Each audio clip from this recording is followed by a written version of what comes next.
चला मंडळी सुरू करूत आपण आपला नवीन ब्लॉग. तरी रात्रीच्या 8 वाजता आम्ही निघालो शेताकडे सोयाबीन आणायला. मित्र ते पण होते संग आणि त्यांनी पण खूप मजा घेतली. शेत मालक म्हणजे आपला काका, तो म्हणत होता खाली 25 पोते म्हणून आम्ही निघालो शेताकडे. जाऊत म्हटलं थोडं करू हेल्प वगैरे. अच्छा म्हणून निघालो शेताकडे. तर जाऊ का पुढे शेतामध्ये.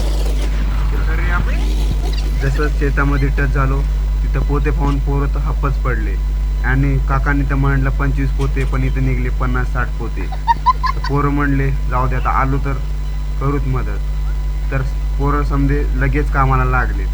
काका पण मदत करू लागले, चला टाकू लागू म्हणले. म्हणून समजे पोरं म्हणले पटपट उरकू द्या. समजायला वाटलं जितके लवकर होईल तितके लवकर घरी जाता येईल म्हणून समजाने हातभार लावायला मदत केली. मी युवराज राठोड, नवीन ब्लॉगर. तरी मला सपोर्ट करा. हां, तरी आमचा ट्रॅक्टर भरला गेलेला आहे. आम्ही निघालो घराकडे. भेटूया नेक्स्ट ब्लॉगमध्ये. धन्यवाद.